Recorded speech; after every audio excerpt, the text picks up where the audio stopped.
President Cyril Ramaphosa will lead members of his executive on a two-day visit to Gauteng. The motive for the visit is to look into how the provincial government is serving residents, as well as to align national programs ahead of the midterm governance review period. Now, in the past weekend, President Cyril Ramaphosa paid a surprise visit to the City of Johannesburg, and many believe he is unhappy with the state of the city. Let's bring in Julia Fish, who is a regional manager at JoburgCan. Julia, it's great to talk to you. Thanks very much for coming on. And I wonder whether this surprise visit and whether this follow-up visit to the province by the president might benefit us Joburgers in the form of potholes quickly fixed in preparation for citizen number one's visit. Thank you very much, Michelle, for having me. He is citizen number one of the country, but he's also a resident of the city of Joburg. So I'm not surprised that he's unhappy with the state of the city, as many of us are.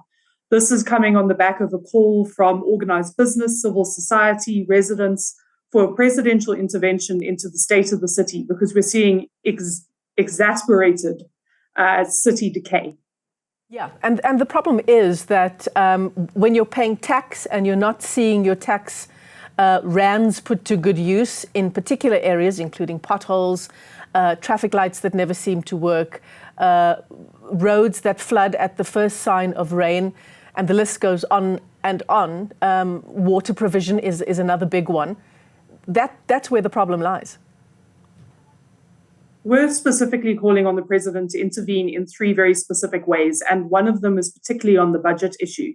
The city is in a very precarious financial position. They were unable to pass their interim budget this last week, which is basically an admittance that they were unable to actually fund the budget. There isn't enough money to get them through the financial year, and they needed to change things around.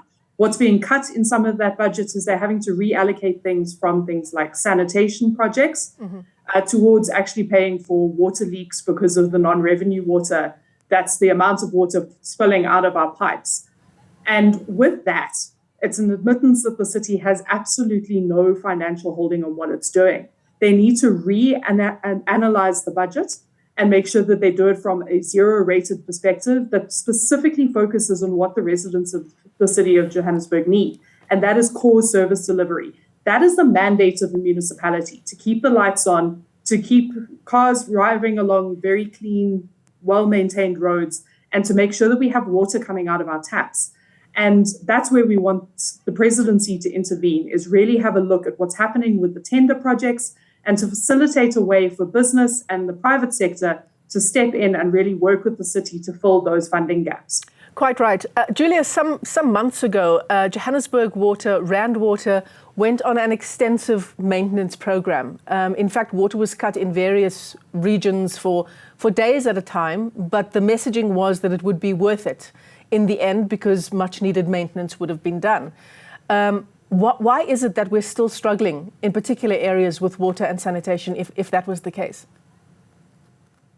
We're struggling because there has been a systemic shifting of money away from maintenance and infrastructure towards non-core functions of the city. We've obviously seen that in terms of the VIP budgets, as well as things that really should be covered by both provincial and national government, be it cultural events such as changing road names or dealing with parks and stadiums and swimming pools. That should really come from the grants we receive from National Treasury. And instead of the 12 billion rand that Joburg Water brings in terms of revenue, they're only getting 1.2 billion redirected back to them. They need to actually cover about 8% of their entire asset value in maintenance. And we've been sitting at about 3% for the last few years. So while we welcome maintenance, and it's very much needed, especially of problem areas like the hike and off pump, which was one of the main systems that were under review in that maintenance project, it isn't enough. And the backlog that is now in place for infrastructure development is sitting at over 90 billion.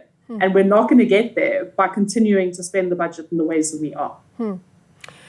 Yeah, the city of gold, Johannesburg, is not. Gauteng as a whole has struggled for some time with its health department, the provincial health department. Here in Johannesburg, two hospitals, Charlotte Maxeke and Rahima Musa, have had challenges insofar as gas provision to the hospital is concerned, and reports tell us that that's as a result of the gas bill not being paid. Hopefully the president I mean, he'll have his hands full, won't he, on this 2-day visit? I think he needs much more than just 2 days. But hopefully the president also looks at how we're spending our budget for the health department. The health department, of course, is a provincial nomination, not necessarily just the city of Joburg, but it does come into play when it comes to the maintenance of these properties and the upkeep of these properties. Riana as well, not only the gas provision, they are struggling severely with their water access. And when the water goes down in the Hurst Hill area, that affects that hospital, and they have to bring in water tankers, which is not necessarily very safe, specifically in a health environment. Obviously, they're going to take the president to their kind of grandstanding projects, one of them being the Brixton Water Tower project and that new reservoir. But we really implore him to ditch the blue lights and really drive the streets like the rest of us residents do, because we're under a level of double taxation. We're having to step in, fill our own potholes, and take over traffic lights, adopt them according to principles within the current government, and we're not seeing a return. So not only are organized business and residents pumping money into the rate system and not seeing a return, they're then having to get their own private medical aid, having to get their own private security. And all of those are now also under threat under bylaws that are coming in the city that are regulating things where residents have had to step up, where the city has failed. We've talked extensively about sanitation, water provision issues, issues affecting the health sector province-wide, but particularly in Johannesburg as well. What else do you think should be on the president's agenda? Like we said, you've got to go back to basic services. Keep the lights on, make sure the roads are drivable, and make sure that the water is coming out of the taps. And in that way, business and other residents will actually then be able to make sure that that platform is grown upon. So you can't do anything from a perspective where there is absolutely no service delivery. And we're seeing economic flight, we're seeing a lot of abandoned projects. And a lot of the issues around the inner city where we're seeing hijacked buildings is because there is no investment in that area, because there are no services. If you go back to the core functions of municipality, make sure that you're spending the money in that way, the rest of it will take care of itself.